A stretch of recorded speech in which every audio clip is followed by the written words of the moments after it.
The founders specifically did not want a democracy because majority rules is mob rule. Welcome to Waywut, your weekly verbal double take. This is a rabbit hole podcast where a couple of old guys do moderate to shallow dives into various topics, ranging from true crime, paranormal, sports, pop culture, or anything else that we find interesting. We drop episodes every Tuesday, and then on Fridays if we feel like it. You can follow us on Facebook, X, TikTok, and Instagram. We appreciate you joining us. Now that we got all this self-promotion stuff out of the way, here we go. Hello, and welcome once again to another episode of Waywut. My name is Darrell, and I am today's official host guy.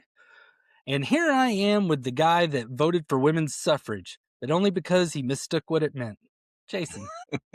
I ain't that old. No, but it still sounds funny, suffrage. Just like, they ain't suffering enough. It is a weird word. Speaking of weird words and whatnot, today I'm going to start things off with a language rant. All right. I love these. As many of you know, especially anyone that has read 1984, that controlling language is the key to controlling people. Yes. Well, one of the many keys, really, but it It's is a start. It's a key element. The first time I really remember seeing this in my lifetime was whenever everyone started trying to be politically correct back in the 90s. They were like, don't call black people black, call them African American.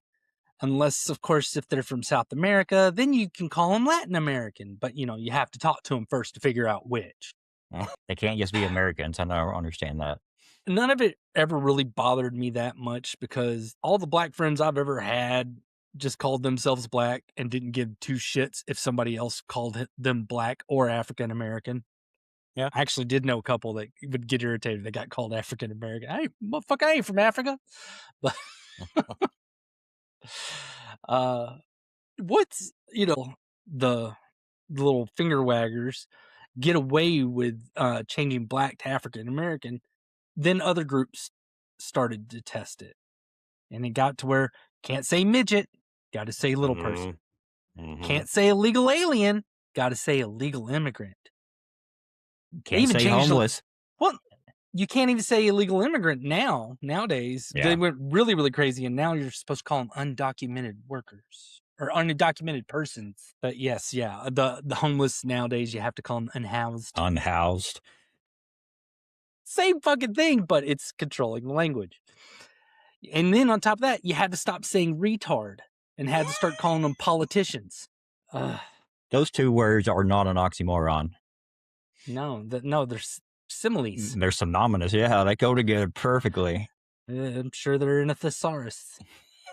Now, as social media began taking hold of everyone and virtue signaling got its foothold in the culture, all those people that loved changing the language and trying to control what everybody said went to town. That's when we got fun things like differently abled and gender fluid. Well, I still don't know what that means. The one that still chaps my ass, minor attracted person. All of those are stupid and horrible. But there has been one that has been far more harmful than any of those. One language change. Prior to lockdown, usually politicians were always going on and on about equality. That you needed equality between races, equality between sexes, so on and so forth. Whatever sexuality equality, all that stuff. But if you ever really pay attention, that's not what they say anymore. Now, all of the groups and the politicians on that side of things talk about equity. I think most people let this slide because as far as they're concerned, they mean the same thing. But they do not. In fact, they're complete opposites. They're not, that's how not the same thing they are. You cannot have equality with equity, and you can't have equity with equality. They can't exist together. They have slipped this by so many people, and it's dangerous. Yeah. Equality is about ensuring all people have the same opportunities. You treat the same. You can't be excluded from the opportunity to get a certain job because you're black, female, gay, Jewish, whatever. Equity is about ensuring everyone gets the same results. An example is you can be excluded from the opportunity to get a certain job because you're black or Jewish or female because they need to hire someone gay. Because then it would be equitable for the gay person. Yeah. Does it make you go ahead? That's an example of this that most people get, and they might think that we don't have to worry about this stuff anymore because a lot of that DEI stuff got squashed. But that's not true, because there are still politicians trying to rally voters around equity policies. And if you're just like, I really don't get the difference, Darrell, here's an analogy. I want you to think about it every time you hear someone talk about equity, unless they're talking about a house. Imagine a 100-yard dash where the winner is going to get a scholarship or cash prize or big trophy, whatever. There are 3 racers in this race. You have an 18-year-old healthy black man. He's been running track his whole life, and he's been training for this opportunity. Then you have racer number 2.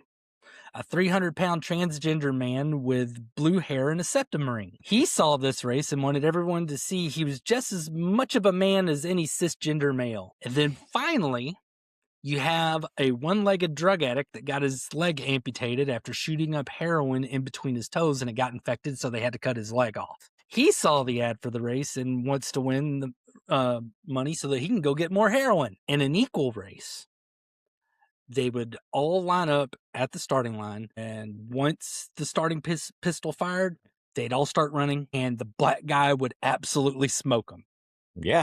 He's been training for this. He can run it in 10 seconds, and then all the people that scream for equity would pull their hair out and say, that's not fair. So now we're going to make that an equitable race. The black guy can run the 100-yard dash the fastest, so he goes to the starting line. The fat transgender takes twice as long to run the race, so they start shim at the 50-yard mark. Okay. The drug-addled cripple can only hop 100 yards in 40 seconds normally, so they start him at the 75-yard mark. There. Now you have an equitable race because now they all have the same likelihood of winning that race. I'm sure there are some people that aren't one-legged junkies that think this is fair, but I'm sure that would dry up real fast once you're the person getting robbed of the opportunity that you trained and worked hard for. Yeah. Truer words have never been spoken. Absolutely. And this is what the crazies are fighting for, and what I absolutely oppose. Unfortunately, as we saw in the past, the government is in fact not immune from enacting stupid policies that are equitable policies and things like that. So today I'm going to do something like I did with the legislating morality episode that I did a while back. I'm going to have an opinion episode so I can rant and vent. This could get interesting. Yes. Those are the best. A while Comes from the heart. A while back, Jason did an episode called America Flexes, bigging up America. That's right. And that's an easy thing to do when you compare it to the rest of the world. Damn right. But if you compare the American government and America as a whole to its past, we aren't exactly in a great place. So welcome to the episode where Darrell's going to fix America. Ooh, I had this Now, idea. spoilers. Some of you are definitely not going to like this because I'm probably going to say that you shouldn't get to vote. So I think we're going to agree on a lot of things here, Darrell. we will see. Now, before we get started, I need to establish what the United States of America is. When we were established at the beginning in 1788, when the Constitution was ratified, we were a constitutional republic. The United States was never meant to be a democracy, even though that's what everybody loves to say. You know, he's a threat to democracy, this democracy, that. Buzzword. Yeah. The founders specifically did not want a democracy because majority rules is mob rule. Yeah. And that's dangerous. And it is might makes right. And the minority are completely at the mercy of the majority. And thought nobody was supposed to be okay with that. The whole purpose of that was to protect the states with smaller populations from being held by the whims of the states with the larger populations. Yeah. Yeah. Makes Nobody total wants sense. to. I get it if Rhode Island does not want to do what Texas says. I mean, I think they're dumb for it because, I mean, we're great, but whatever. Yeah, so much bigger. However, throughout the years, another little language thing kicks in where now we're more called a constitutional federal democratic republic, which everybody's like, well, it's the same thing, but it's not exactly the same thing. And a lot of this has happened because of constitutional alterations and stuff like that. But we've moved closer and closer towards majority rules. And you hear it all the time when people are like, get rid of the electoral college. No. And as long as your side's winning, everybody seems to be okay with, like, yeah, let the majority take control. No. Now, the first thing that I would want to do to fix America is we need to repeal the 17th. The 17th Amendment. What? I'm sorry, you're about to say it. Go ahead. It is not. Although I didn't even bring that up in this script. We'll talk about that later, just off the cuff. The 17th Amendment was ratified by 3/4 of the state legislature in 1913. The purpose of the amendment was establishing that senators for each state that serve in the federal Senate were to be elected by popular vote. Now, prior to that amendment, the senators in our Congress in Washington were selected by the state legislatures for each state as their 6-year term expired. You may ask why I would want state legislatures to choose the state because senators were meant to represent the state. Huh? The House of Representatives was the legislative body that was meant to represent the people within a state. True. That's why they're elected by popular vote. It is the lower house. It has a little less power than the upper house. And there's a reason for that because of the whole majority rules thing. And it was all going to be based on population and so on and so forth. But the Senate was supposed to represent the needs of the state. And now that we have those who are elected by popular vote, that's not happening anymore. No. And one of the easiest examples to point at with this is Minnesota. Everything in Minnesota, in the state of Minnesota, is determined by St. Paul and Minneapolis. Those cities have the largest populations, so they essentially, with a couple of the other bigger cities like Duluth and stuff like that, get to choose the senators and the governor for the state. Uh-huh. So to get elected for that Senate seat, your one job is to appeal to the needs and whims of the people in St. Paul and Minneapolis. That's it. Your job is to get them on your side. That is who you're trying to get. That's not representing the entire state. And which if it is elected by the state legislature, you have representation from all of that state that has an equivalent voice. I say so, yeah. I mean, not an equitable voice. They have an equal voice because you'll have more representatives in certain districts than you do others. Now, if this system was so great, why did they change it? That's easy. Because government is stupid. People, there were a couple reasons why they wanted this amendment in there. One of them was people were concerned about rich guys buying Senate seats. You want to be senator, you make plenty of campaign donations to a majority of the state legislatures, boom, you get yourself an appointment. I agree. That's a problem. But the government, of course, decided to solve it in a stupid way rather than writing legislation preventing that sort of thing from happening or enforcing existing laws that would prevent that and punish that. They just completely wipe out the system and handed control of each state senator to the most populated districts within a certain state. Well, that sounds about right. Giving those more populated districts, more representation, because they're the ones that you have to pander to.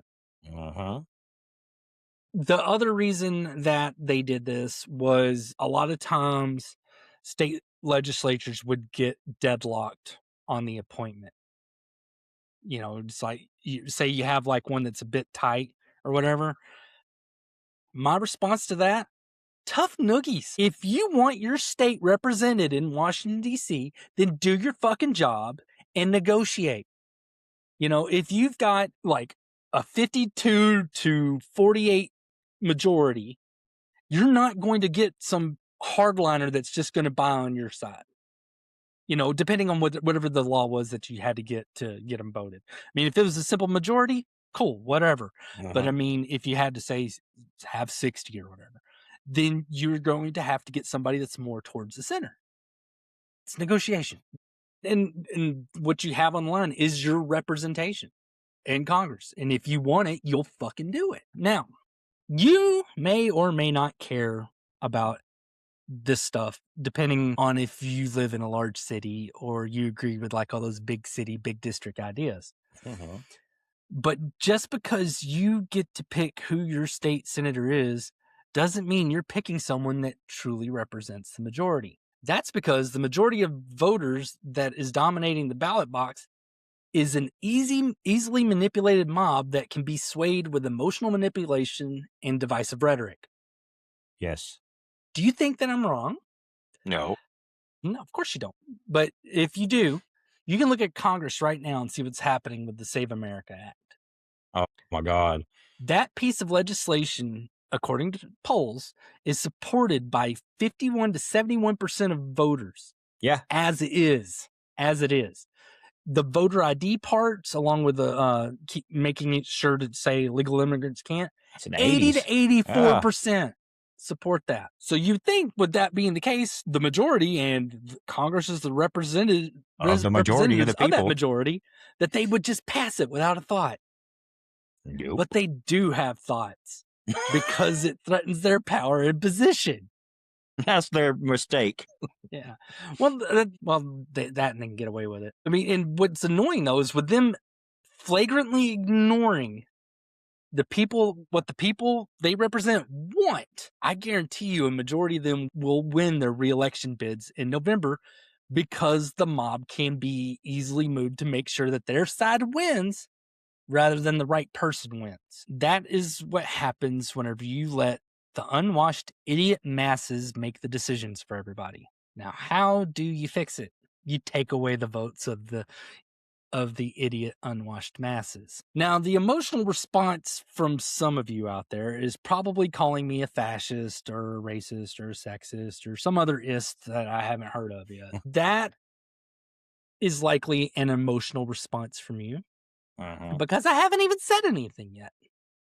You just get started. Also kind of supports my argument on how easily manipulated people are. If you just get, oh, well, he's just stupid, and just like shutting it down right then.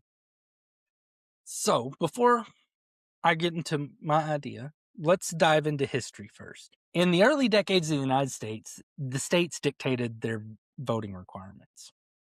That was it. It was just up to them. For instance, New Jersey, which had previously allowed women and black people to vote, passed a voter qualification law in 1807 that placed the restrictions where you could not, you could vote if you were being a free white male citizen with 50 pounds of proclamation money and no outstanding loan on your property. So they kind of whittled it down to the, everybody's like, only people. White men got to vote. Well, yeah, this is one of those laws that definitely supported that. Not every state was so explicit in their laws, but for the most part, a lot of them were kind of along those lines, really close to it. I absolutely do not want to recreate that kind of system. That was a bad system. Hold on. I don't want to recreate all of that. If you're someone that has been to public school in the last 50 years, you've heard those voting restrictions and were taught that was because America was racist, sexist, and elitist. Two of those things were correct. The landowner bit, as far as I'm concerned, that was an actual legitimate voter qualification. Prove that you live there? No. I don't want you thinking that I want to strip votes from renters, but I do want to restrict votes to taxpayers. You should not have a choice if you do not have skin in the game. Okay, I see where you're going with this. Why are we allowing people that do not contribute money decide what's being done with it? It's analogy time again. Yay. You and a group of your friends are going out to eat. You have another friend that would like to go, but they don't have any money. So you decide to be nice and offer to buy their dinner. Now, do you let that friend with no money pick the restaurant? Uh-uh. Do you let them pick the most expensive stuff off the menu? Nope. They get the special. Do they get to decide how much you tip whenever you pay the bill? No. They are a dependent. They are depending on you to pay, so they do not get to decide those things. They just get to enjoy the benefit that they're getting from your money. And if that analogy is too mean for you, let me try another one. Do you let your kids have a say-so in your household decisions? They live in your house.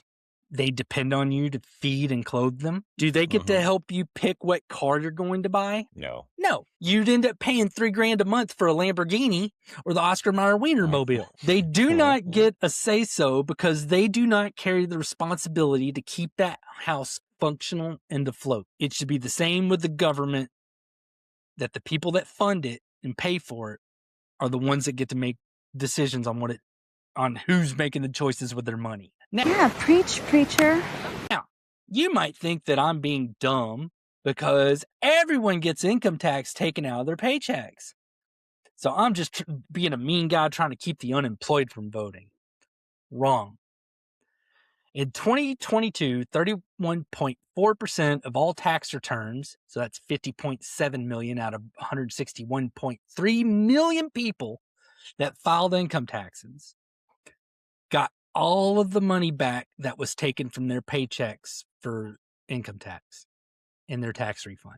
Wow. Now that's with like tax credits and all that other stuff. In 2023, that amount went down from 31.4 to 30.5%. That's still a lot. You're still looking at around nearly 50 million people that do not pay income taxes. Now, personally, I despise income tax. I hate it. It's stupid. Yes. I want it to go away. I would much rather us tariff the shit out of people or have well, if it wasn't for this plan of mine, I would say a sales tax, but I don't even want the government getting that much money. Yeah, I don't like income tax either. But I will talk more about that here in a little bit, though. Now, what I'm saying, though, is not a new idea. John Adams, one of the founders, wrote about his concerns about a people without money demanding an equal voice and it destroying all ranks and distinctions. He was an anti-communist before it was popular. It's like, oh, well, just bring us all down. Alexander Hamilton, from the musical. Yeah. He worried about the turbulent and changing views of the masses and thought that people with established income and wealth would pursue and ensure stability in the government, which makes sense. Benjamin Franklin worried that poor people would try to vote themselves money. Well, that's happening. Geez. These all seem like valid concerns that have played out over the years. Uh-huh. We have politicians offering programs to pay off student loans. Slave reparations come up every single presidential election. Oh, so dumb. The state of our healthcare system is jacked up beyond belief because people wanted government to pay for it. And all the other programs that they said that, that were there to help people have not helped anybody that was said that they were going to help. The majority of that money went in the pockets of people greedy people. Yes. This is the result of politicians buying votes with promises to the poor. Because there's more of them than there are of wealthy people. One of the first things that you need to understand and accept, voting is not a universal right. Voting is a conditional right. It's one where you have to meet certain standards to have it. Okay, this is true. Now, we've had to go back and correct some of those standards over the years. Still trying to. But whenever you do that, like you look at the 15th Amendment and the 19th Amendment, what they say is you cannot prevent somebody from voting because of race, color, previous slave status, or sex. Mm-hmm. That's it. It just, that's, they are very short amendments. That's what they say. And those are very good amendments. The 26th Amendment says that no one 18 or older can be denied voter eligibility. It says specifically eligibility because of their age. And I'm all right with that as long as the military is recruiting at 18. As long as that's the case, then the voting age needs to be 18. I don't care how immature they are. However, none of those amendments at all say that you cannot qualify voters. They just say that they cannot be refused because of those specific traits. With that being said, we still need to make some changes to the Constitution outside of the repeal of the 17th earlier that I said. To pull this off, we would need to repeal the 20th. That was the amendment that made it unconstitutional to be denied the ability to vote by reason of a failure to pay a poll tax or any other tax. So they made sure to just say both. They said poll tax or any other tax. So that would also eliminate income tax. Personally, I would prefer us to just wipe out the income tax, do a poll tax, and if you really, really, really want to vote, you're going to fucking pay. I mean, at least then you're going to be, and if you're going to pay, you're going to be educated about it. True. Unless some rich guy buys your... Anyway, no, not poking holes in my own thing right now. Anyway. Everything else, 15th Amendment, 19th Amendment, 26th Amendment, Voting Rights Act, 1965, all of those are good and should stay. As long as you pay taxes, it wouldn't matter if you're a woman, whatever color you are, whatever sexuality you are. If you are 18 years old and you actually pay taxes, you get to vote. Now, keep in mind, all this that I'm saying is for federal elections. President, vice president, House of Representatives. Well, maybe. I don't know. Definitely Senate, though. As far as I'm concerned, states can do whatever states want to do for their own governments. Whether it's governor, lieutenant governor, local officials, state officials. I don't give a fuck. You have whatever voting laws you want. You can have people vote at like 4. I don't care. I would vote against that in Texas, but I don't try to tell other states what to do. Now, I may have already lost you. I would ask you to just look at how hard people are trying to further expand the voting pool. I mean, that has been a strategy for a long time, being like, we need more and more and more people to vote.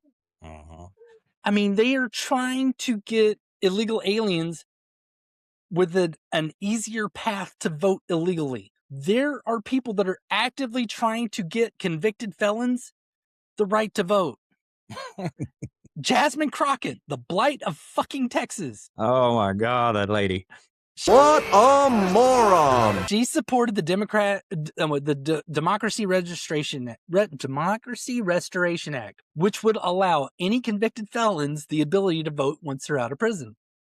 Screw you. You committed a felony. You yield your eligibility. You obviously don't want to be a part of the system. The ACLU, Brennan Center for Justice, the Sentencing Project, and Campaign Legal Center are all of them campaign to restore the vote to convicted felons. Why do you think that they want to give murderers, rapists, and thieves the chance to have a say-so in the very laws they break? So I vote for them. Why do they not want more secure elections that are less susceptible for fraud? So they could do fraud. The same reason that MTV Rock the Vote was a thing back in the day. It's all about numbers. Uneducated, easily persuaded numbers. Numbers that will believe a TikTok or a headline and feel like they are completely informed just for that. The more access to the vote, the easier it is to manipulate the voters to vote a certain way.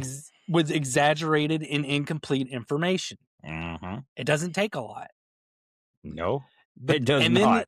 Then, and then it has the extended effect of discouraging people like me. I stopped voting for like 16, 20 years, something like that, because it felt pointless. It felt pointless. I didn't see the point in doing it anymore because there are just so many people that will just vote how, well, my family always voted this way. Oh, I saw a TikTok that said that this guy kicked a dog once, and it's true because, you know, this person, they advertise Raid Shadow Legends, and so they can't lie. What? It's on the internet. Gotta be true. Yeah. Now, in that regard, let's whittle those voter numbers down even more. All right. I would also like us to go to household voting. Now, I don't think that a well-to-do family with like 10 kids that all have their little Nepo jobs where they pay taxes, but they all live in the same mansion should have, 12 votes or anything like that. I believe whoever has the name on the deed to the address for that tax-paying house has the ballot for that household. I mean, that would just clean things up even further. Fewer votes equal quicker counts and more easily identified fraud. Yes, less errors. I was about to say that. You are far less likely to have fraud whenever you only have, like maybe 20% of the number of votes. In the end, the vote needs to be precious. And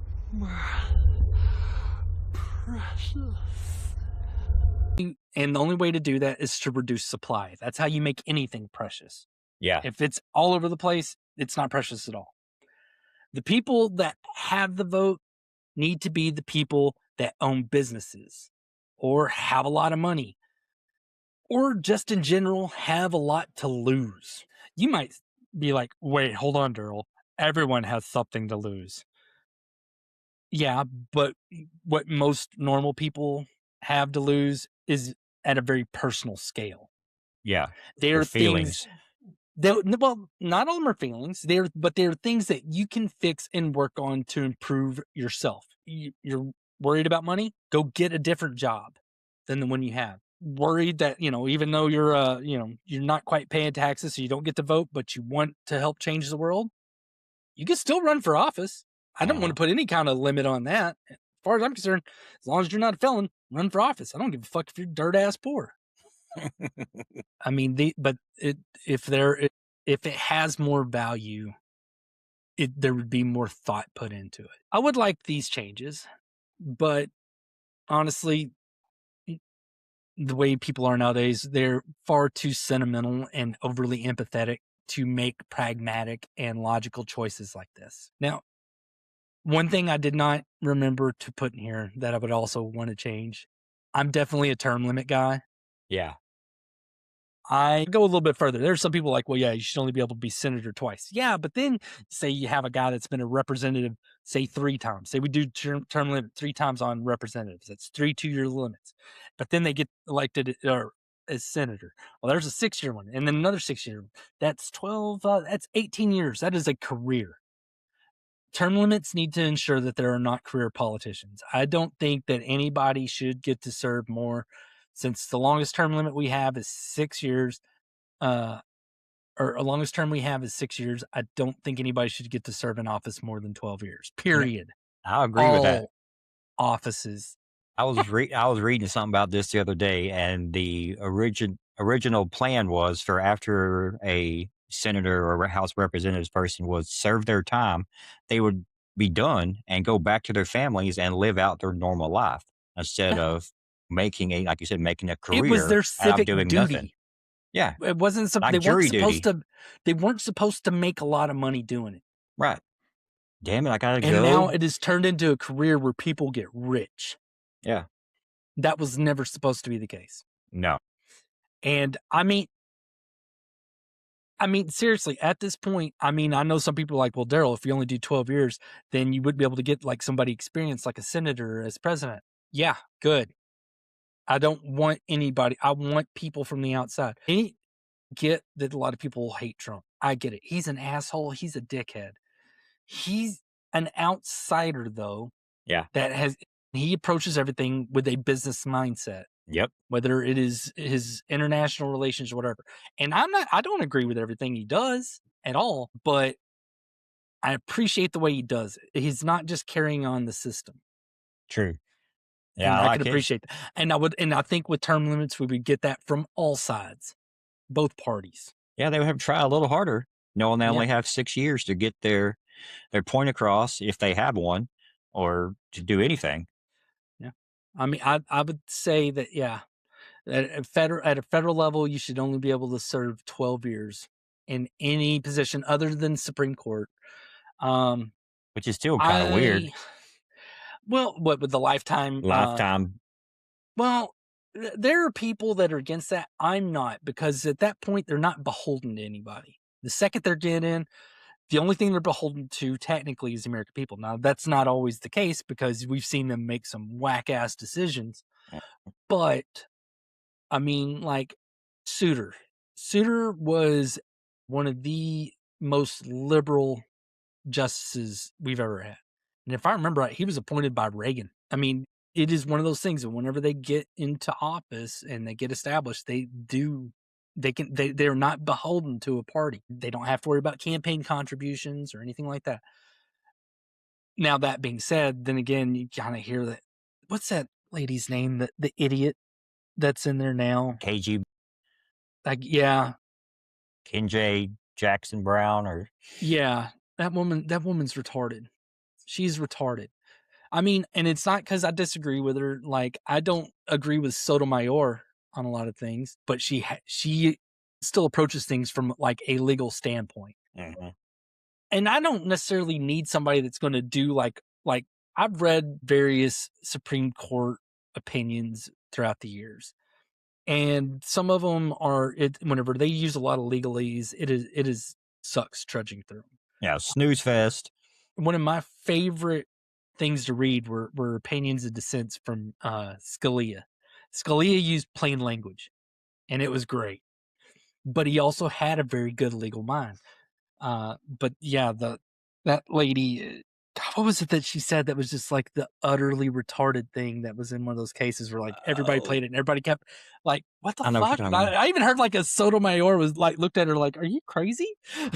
Breaking the laws in a country doesn't mean you're a citizen of that country. Was it. Yeah, that's so goddamn stupid. Yeah, if I steal a wallet in Japan, doesn't mean I'm a citizen. Allegiant to whatever. This is where I'll end it. If you stuck it all the way here to the end, thank you. But I'm sure more than likely you probably think this plan is crazy, and the idea of eliminating so many people's votes is insane. No. But I want you to remember this episode, what I talked about. The next time you're behind someone in line that seemed to forget why they were in line once they got to the cashier. Oh, God, that stuff happens a lot. I want you to remember this the next time you listen to a couple of old guys talk about random nonsense and crack themselves up over dick and fart jokes on a podcast. Then think about the fact that all of those idiots that I just mentioned are just like the tens of millions of other idiots that are going to be deciding your future. Just think about how many people you know that are like, oh my God, I hate people. Oh, people are so stupid. Why do we want to give them that much power then? Yeah, as a lot of people are getting afraid of some of these nurses and emergency room people that are posting crap about, if I find out who you're voting for, I'm going to let you die and put you last in line. And it's crazy. Yeah, it's a crazy world. Well, I do want to second your thinking there, because I want to make a sports analogy that when you're elected to the Baseball Hall of Fame, you're not elected by a popular vote. You're elected by people who have knowledge of the sport. So only the baseball writers of America are allowed to vote on who gets into the Hall of Fame. So it's an educated person who knows if this person should be allowed to be in the Hall of Fame. Similar to what you're saying. Can I devil's advocate what you just said? Yeah, go ahead. All right. I'm going to do an argument from the other side. Okay. The Rock and Roll Hall of Fame is also said to be voted on by experts, and they put fucking Wu-Tang Clan and Dolly Parton in. the Rock and Roll Hall of Fame. Yeah. If they want to be the Music Hall of Fame, be the Music Hall of Fame. That's cool. But Wu-Tang Clan is not rock and roll. Dolly Parton's not rock and roll. It's only because they don't have a rap Hall of Fame. I'm pretty Then sure they have somebody a make country one. Hall Like of I Fame. said, they need to be either the Music Hall of Fame or the Rock and Roll Hall of Fame. I'm all for like Wu-Tang Clan and everybody else getting their props. That's cool. Mhm. But Wu-Tang Clan ain't rock and roll. No, So, it's not. Yeah, It's not. I don't trust your experts. I'm not going to just trust everything to experts. See what happened when we did that with COVID? Well, Fuck your experts. I see what you're saying, but they have a educated. It wouldn't be just a popular vote. If that was the case, every year, it's what drives me crazy about the All-Star game is they vote in the most popular people. Even though they're having shitty years, you still see somebody that shouldn't be in the game, but since they're the popular name, they still get voted in.